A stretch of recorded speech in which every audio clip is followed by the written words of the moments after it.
ইল্লাল্লাহ। দাওয়াতি কাজ পৃথিবীতে যতদিন পর্যন্ত চলবে ততদিন পৃথিবী বাঁচবে। দাওয়াত পৃথিবীতে যতদিন দাওয়াত চলবে ততদিন এই পৃথিবী টিকে থাকবে। আর দাওয়াত নাই, দিন নাই, দিন নেই তো ঈমান নাই, ঈমান নাই তো পৃথিবী নাই। দাওয়াতের মাধ্যমে দিন জীবিত থাকে, দাওয়াতের মাধ্যমে ইসলাম জীবিত হয়, দাওয়াতের মাধ্যমে দিন জীবিত হয়, দাওয়াতের মাধ্যমে মানুষের মধ্যে দিনের প্রচারতা প্রসারতা আরো বৃদ্ধি পায়। সেই জায়গা থেকে আমাদের দাওয়াতি কার্যক্রম চলতে হবে। আর দাওয়াতের মূল কথা হলো লা ইলাহা ইল্লাল্লাহ, লা ইলাহা ইল্লাল্লাহ। আমরা সবাই কালেমা পড়ি। আর রাসূলুল্লাহ সাল্লাল্লাহু আলাইহি ওয়াসাল্লাম বলেছেন যে ব্যক্তির শেষ কথা হবে লা ইলাহা ইল্লাল্লাহ মুহাম্মাদুর রাসূলুল্লাহ, আল্লাহ তাআলা ওই ব্যক্তির জীবনের সমস্ত গুনাহ মাফ করে দিবে। এই জন্য মৃত্যুর সময় যেন আল্লাহ রাব্বুল আলামিন আমাদের সকলের নসিব থেকে কালেমা বের করে দেন, বলি আমিন। অনেকে আছে এ কথাও বলেছেন আমরা যেন মৃত্যুর সময় আমার দলের নাম নিয়ে মরতে পারি। বলছে না? বলছে, আমরা শুনেছি আমরা যেন মৃত্যুর সময়ও আমাদের দলের নাম নিয়ে মরতে পারি। আমরা বলি আমাদের দলের নাম নয়, আমরা যেন আমাদের মৃত্যুর সময় কালেমাকে মুখে নিয়ে মরতে পারি, বলি আমিন। কারণ মুসলমান যিনি হবেন তিনি কালেমা নিয়েই মৃত্যুবরণ করতে চাইবেন। এই জন্য কোনো অসুস্থ মানুষের কাছে গেলে রাসূলুল্লাহ সাল্লাল্লাহু আলাইহি ওয়াসাল্লাম নিষেধ করেছেন, খবরদার তুমি কেমন আছো, তোমার এখন কেমন লাগে, কি খেতে মনে চায়, কি করতে মনে চায়, কিছু বলতে চাও কিনা, এ কথা বলা নিষেধ, এ কথা বলা নিষেধ। মৃত ব্যক্তি অসুস্থ রোগীদেরকে দেখতে দেওয়া সুন্নাত। কেমন সুন্নাত? রাসূল সাল্লাল্লাহু আলাইহি ওয়াসাল্লাম বলেন একজন অসুস্থ মানুষকে তুমি যখন দেখতে যাবে, যত সময় পর্যন্ত অসুস্থ মানুষের পাশে বসে থাকবে তত সময় পর্যন্ত জিহাদের ময়দানে থাকার সমান সওয়াব তোমার আমলনামায় লিখে দেওয়া হবে। আমাদের নাচারটা একটু ভিন্ন। মানুষ অসুস্থ হলে দেখতে দিতে চাই না, অথচ ছোট বড় সুন্নাত নয়, না বড় সওয়াবের কাজ। তাই রাসূলুল্লাহ সাল্লাল্লাহু আলাইহি ওয়াসাল্লাম বলেছেন কোন অসুস্থ মানুষকে দেখতে যাবে, মুমূর্ষু ব্যক্তিকে দেখতে যাবে, এমন কিছু জিজ্ঞাসা করার দরকার নেই, শুধু তার কাছে গিয়ে কালেমার তালকিন দেওয়ার চেষ্টা করবে। এ কথাও বলবে না তুমি পড়ো লা ইলাহা ইল্লাল্লাহ, লা ইলাহা ইল্লাল্লাহ এটা পড়ো, এটাও বলা যাবে না। বলো না তুমি পড়ো, এটাও বলো না। আপনি তার কানের কাছে গিয়ে বলতে পারবেন আস্তে আস্তে লা ইলাহা ইল্লাল্লাহু মুহাম্মাদুর রাসূলুল্লাহ সাল্লাল্লাহু আলাইহি ওয়াসাল্লাম। এই কথাগুলো যদি আমরা বলতে থাকি আর আপনার আমার কথা অনুযায়ী যদি ওই ব্যক্তি আস্তে করে মুখ থেকে বের করতে পারে লা ইলাহা ইল্লাল্লাহু মুহাম্মাদুর রাসূলুল্লাহ, রাসূলুল্লাহ সাল্লাল্লাহু আলাইহি ওয়াসাল্লাম বলেছেন তুফলিহুন, ওই ব্যক্তি সফল কাম হয়ে গেল। সুতরাং আমাদের শেষ কথা হওয়া দরকার কালেমা। হওয়া দরকার আছে না নাই? আমাদের সব কিছুর মূলে হওয়া দরকার ছিল কালেমা, কিন্তু সেই কালেমা এমন একটা পর্যায়ে চলে গেছে, ওই কালেমা এখন হয়ে গেছে ভিক্ষার ঝুলি। ভিক্ষার ঝুলি হয়েছে না? মুসাফির এখন হয়তো ঢাকা শহরে ট্র্যাডিশনাল বা একটু ভিআইপি মুসাফির বা ভিক্ষুক পাওয়া যায়।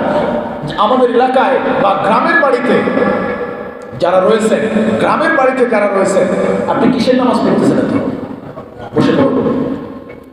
যারা গ্রামের বাড়িতে থাকেন তারা জানেন যে ভিক্ষুক ওই সামনের দরজার থেকে জোরে একটা ডাক দেয়। সেটা কি করে ডাক দেয়? লা ইলাহা ইল্লাল্লাহ মুহাম্মাদুর রাসূলুল্লাহ দিলে ভিক্ষা দেন। এর মতো বলে আল্লাহর রাস্তায় চাল দেন, কয়টা টাকা দেন, এটাই তো। কিন্তু আসলে আমাদের কথাটা কিন্তু এভাবে হওয়ার কথা ছিল। সে ভিক্ষা চাইবেন, সে বলতে পারতেন আমাকে আল্লাহর রাস্তায় করে টাকা দেন, আমাকে আল্লাহর রাস্তায় করে চাল দেন, এটা হতে পারে। শুধু কি তাই, রাস্তার মধ্যে যে সমস্ত ভিক্ষুকগুলি গড়ায় গড়ায় ভিক্ষা করে, ওদের ভিক্ষার গুলি কিন্তু একটাই, সেটা কি? লা ইলাহা ইল্লাল্লাহ। ওই ভিক্ষুক কি জানে লা ইলাহা ইল্লাল্লাহ মানে কি? জানে না। যদি জানতো ওই ভিক্ষুক ওখানে বসে লা ইলাহা ইল্লাল্লাহ মুহাম্মাদুর রাসূলুল্লাহ পড়তো না। সংসদ ভবনের সামনে যদি একজন ভিক্ষুক গড়ায় আর চিল্লায় যদি বলে লা ইলাহা ইল্লাল্লাহ, লা ইলাহা ইল্লাল্লাহ, মানুষের ভিক্ষুককে টাকা দিবে, টাকা দিয়ে যাবে, পয়সা দিয়ে যাবে, খাবার দিয়ে যাবে, অনেক কিছু দিয়ে যাবে, মনে করবে একজন ভিক্ষুক। আর এই লা ইলাহা ইল্লাল্লাহর অর্থটা যদি সংসদ ভবনের মধ্যে দাঁড়িয়ে কেউ যদি বলে লা ইলাহা ইল্লাল্লাহ, আমি বাংলায় বলবো না, আমি আরবিতে বলবো না, আমি এর অর্থ বাংলায় বললাম, নাই কোনো মাবুদ আল্লাহ ছাড়া, আমি আল্লাহ ছাড়া অন্য কারো আইন মানি না, বিধান মানি না, শাসনকর্তা মানি না, হায়াত দাতা মানি না, রিজিক দাতা মানি না।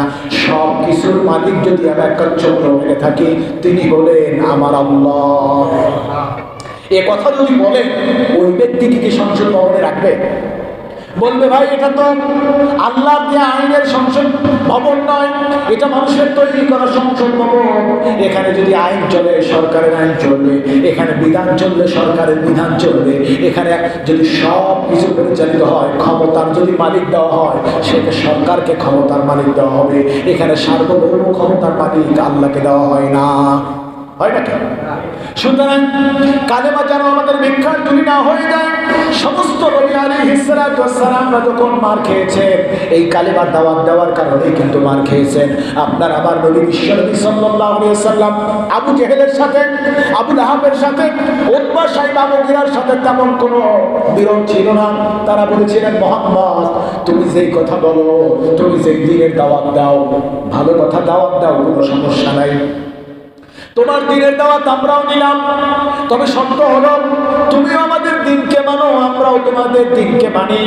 আমরা সবাই জানি দ্বীন শব্দের অর্থ হচ্ছে জীবন ব্যবস্থা। তুমি যে জীবন ব্যবস্থা মানতে চাও, আমাদেরটাও কিছুদিন মানো, তোমারটাও আমরা কিছুদিন মানি। রাসূল সাল্লাল্লাহু আলাইহি ওয়াসাল্লাম বললেন, এটা হতে পারে না।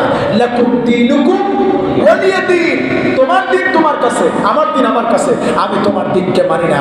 স্পষ্ট আকারে বলে দিলেন, কুল ইয়া আইয়ুহাল কাফিরুন, হে কাফের সম্প্রদায়, লা আ'বুদু মা তা'বুদুন, তোমরা যার ইবাদত করো আমি তার ইবাদত করি না, আমি তার গোলামি করি না, আমি তার দাসত্ব করি না। আমি যার গোলামি করি, দাসত্ব করি, তিনি কে?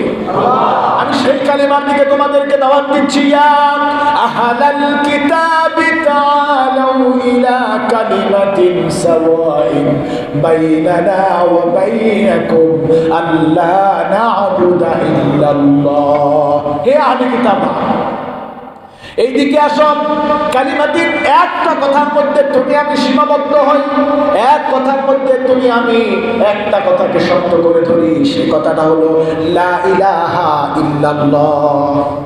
আসো, আল্লাহ ছাড়া কোনো মাবুদ নাই, আল্লাহ না'বুদা ইল্লাল্লাহ, আল্লাহ ছাড়া অন্য কারো ইবাদত করবে না, ওয়ালা নুশরিকা বিহি শাইআ, আল্লাহর সাথে অন্য কাউকে